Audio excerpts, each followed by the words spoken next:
Je travaille à la gare de Beucontré depuis 3 ans, toujours de nuit. Les quais sont déserts après 1 heure du matin, et le silence n'est brisé que par le vent qui hurle sur les rails. Rien ne change ici jusqu'à cette nuit-là. À 3h33, j'ai entendu le bruit d'un train qui approchait, mais le panneau de contrôle n'indiquait aucune arrivée. J'ai couru sur le quai, et un vieux wagon rouillé, sans lumière intérieure, est passé lentement, comme s'il glissait sur les rails. Le lendemain, j'ai vérifié les registres à nouveau. Aucun train prévu à cette heure-là. J'ai décidé d'attendre, caché derrière un pilier en béton. À l'heure exacte, le même bruit a résonné. Cette fois, je me suis approché assez près pour voir les vitres embuées. À l'intérieur, des silhouettes pâles bougeaient lentement. L'une d'elles, une femme en robe blanche, m'a fixé intensément. Ses yeux étaient comme du verre dépoli, sans vie. J'en ai parlé à mon chef le matin suivant, mais il a ri, disant que j'avais besoin de plus de sommeil. J'ai décidé d'enquêter seul. La 3e nuit, j'ai pris une lampe torche et un appareil photo. Quand le train est apparu, j'ai photographié les wagons. En développant les photos, il n'y avait que de la brume sur les images. Mais une silhouette se tenait à la fenêtre du dernier wagon, un homme en costume noir, souriant avec les lèvres serrées. J'ai commencé à faire des recherches sur l'histoire de la gare. J'ai trouvé des récits anciens d'accidents ferroviaires, mais rien de concret.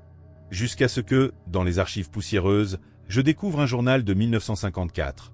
Un train avait disparu sur les rails à proximité, emportant 47 passagers. Les recherches n'avaient jamais trouvé de traces. L'heure de la disparition ? 3h33.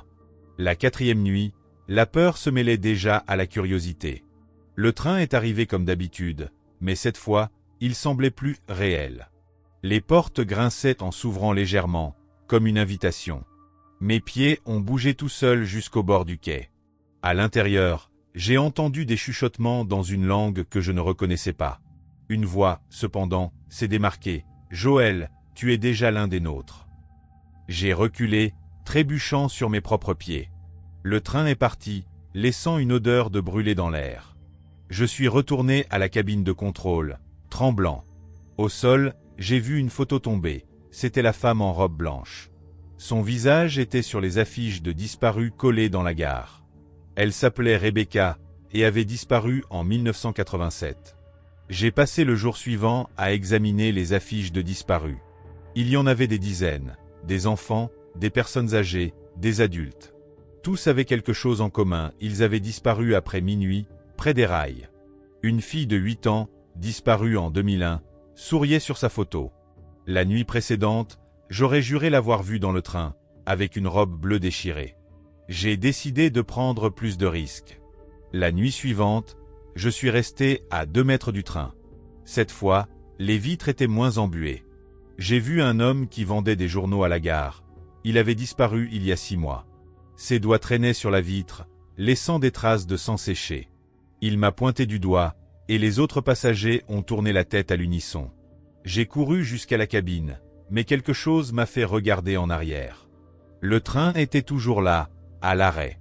Dans la porte ouverte, une silhouette familière m'a glacé. C'était Sophia, mon premier amour.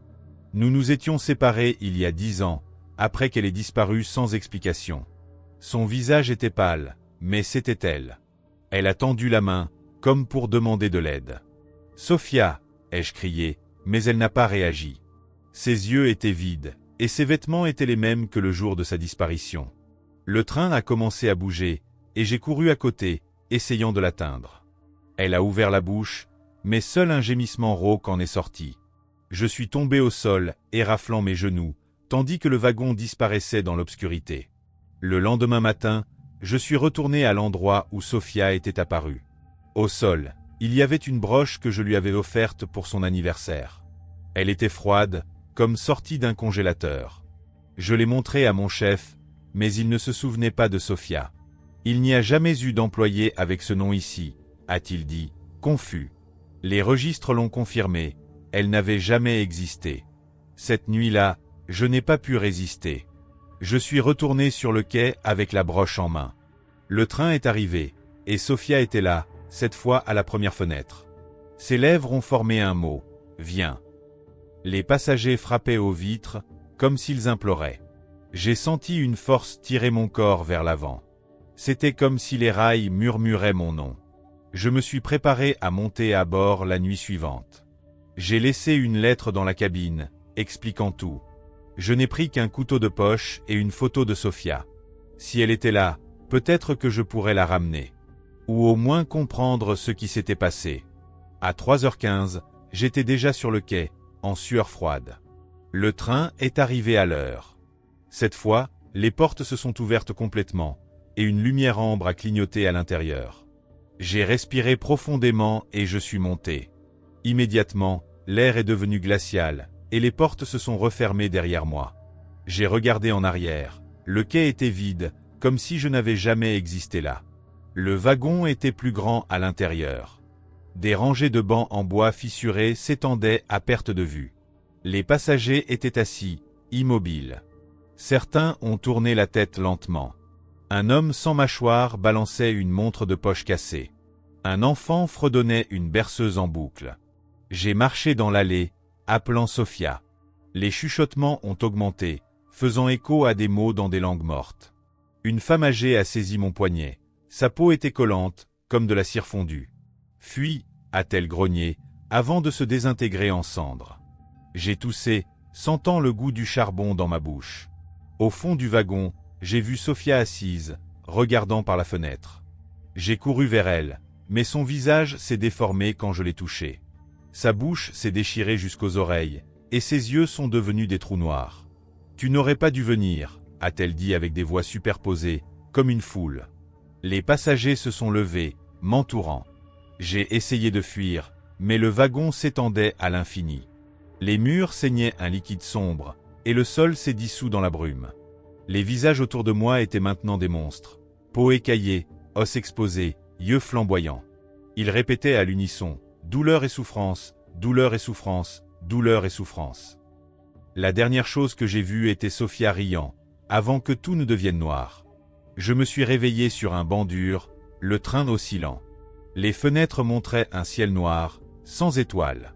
Les passagers étaient retournés à leur place, mais leur corps était maintenant transparent. J'ai essayé de me lever, mais une chaîne invisible m'a retenu au siège. L'enfant de la berceuse s'est assise à côté de moi, tenant une poupée sans visage. « Personne ne s'échappe », a-t-elle dit, avec une voix d'adulte. La poupée a pointé le plafond, où des noms étaient gravés. C'étaient tous les disparus. Mon nom était déjà là, en lettres sanglantes. J'ai crié, mais le son a été englouti par le bruit des rails. L'homme sans mâchoire a hoché la tête, comme pour dire « Astérisque bienvenue, Joël ». Des heures, des jours, j'ai perdu la notion du temps. Le train ne s'arrêtait jamais. On nous nourrissait de nourriture pourrie, et nous buvions de l'eau sale. Si nous essayions de dormir, les bancs se transformaient en épines. Sofia apparaissait parfois, mais seulement pour murmurer des histoires sur comment j'avais échoué à la protéger. « Tu m'as abandonné », pleurait-elle, tandis que son visage fondait. J'ai découvert que je pouvais voir des fragments du monde réel à travers les fenêtres. J'ai vu mon chef détruire ma lettre, me traitant de fou. J'ai vu ma mère pleurer devant une affiche avec mon visage. J'ai essayé de frapper la vitre, mais mes mains passaient à travers. La femme en robe blanche a ri. « Tu es un fantôme pour eux maintenant. » Les passagers ont commencé à me torturer. La nuit, ils me traînaient dans un wagon inférieur, où des créatures aux griffes longues déchiraient ma peau. Les blessures ne guérissaient pas, mais je ne mourais pas. L'enfant chantait plus fort pendant les séances, et Sofia regardait, impassible. « C'est ta punition », disait-elle, tandis que mon sang coulait sur les rails. Un matin, le train s'est arrêté. La porte s'est ouverte, révélant un quai désert couvert de neige. J'ai pensé à courir, mais les passagers ont chuchoté « Essaie ». J'ai fait 2 pas et me suis effondré, mon corps vieillissant de décennies en quelques secondes. Des griffes m'ont tiré en arrière. « Tu souffriras éternellement », ont-ils ri. La porte s'est refermée, et le voyage a repris. Des années ont passé. J'ai appris que le train existe hors du temps. De nouveaux passagers arrivent. Certains sont des disparus récents, d'autres des âmes anciennes. Nous partageons tous le même destin, nourrir le train de notre souffrance. Quand quelqu'un de nouveau monte à bord, nous avons un jour de repos, pendant qu'ils sont torturés. J'ai vu mon chef monter une nuit. Il ne m'a pas reconnu, vieilli et défiguré. Son arrogance a duré quelques minutes avant qu'il ne commence à crier. J'ai moins souffert cette semaine, mais il est vite devenu comme nous, vide, répétant des phrases sans sens. Le train prospère grâce au désespoir. Lors d'un arrêt rare, j'ai revu ma gare. Un nouvel employé de nuit regardait le train, curieux. J'ai voulu l'avertir, mais ma voix n'était qu'un grognement. Il a pris une photo avec son téléphone. Sur l'écran, mon visage est apparu derrière lui, coincé parmi les passagers. Il ne l'a pas remarqué. Demain, il reviendra. Et ensuite, le train s'est arrêté aujourd'hui à 3h33. Sur le quai, le nouvel employé regardait fixement, comme je l'avais fait autrefois. Nos yeux se sont rencontrés. J'ai secoué la tête, mais il a souri, défiant. Quand les portes se sont ouvertes, il est monté sans hésiter. Les passagers ont soupiré de soulagement. Enfin, quelqu'un pour prendre notre place. Je n'avais jamais imaginé que l'éternité serait si littérale. Mon corps ne ressent plus la douleur, seulement un froid constant. J'observe le monde passer par les fenêtres, des gares qui changent, des villes qui grandissent, des gens qui vieillissent. Mon affiche de disparu a été retirée il y a des décennies.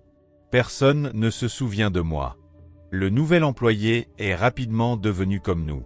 Maintenant, il marche dans les wagons, murmurant son propre nom pour ne pas l'oublier. Parfois, j'ai de la peine. Mais le soulagement de ne plus être torturé surpasse tout. Nous sommes devenus des spectateurs, pas des victimes. Jusqu'à ce que le train ait besoin de plus d'énergie. Parfois, je rêve que je suis dans mon lit, chez moi. Je me réveille en sueur, mais la réalité revient vite. Des bandures, des gémissements, l'obscurité. Le pire, c'est de savoir que je mérite ça. J'ai abandonné Sophia quand elle avait le plus besoin de moi. J'ai ignoré les disparus.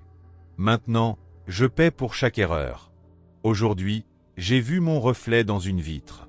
Je suis l'un d'eux maintenant, yeux vides, peau translucide, sourire désespéré. Dehors, un garçon a pointé du doigt. « Maman, regarde le fantôme ». Elle l'a éloigné en riant. Le train a accéléré, et je me suis éloigné de la fenêtre. Demain, je répéterai ce mouvement. Éternellement et éternellement.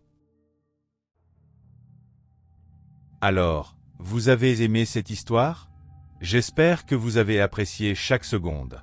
Aimez la vidéo et abonnez-vous à la chaîne pour ne manquer aucun contenu futur. Dites-moi dans les commentaires ce que vous en pensez. J'aimerais savoir ce que vous en pensez. À la prochaine. Je t'attendrai.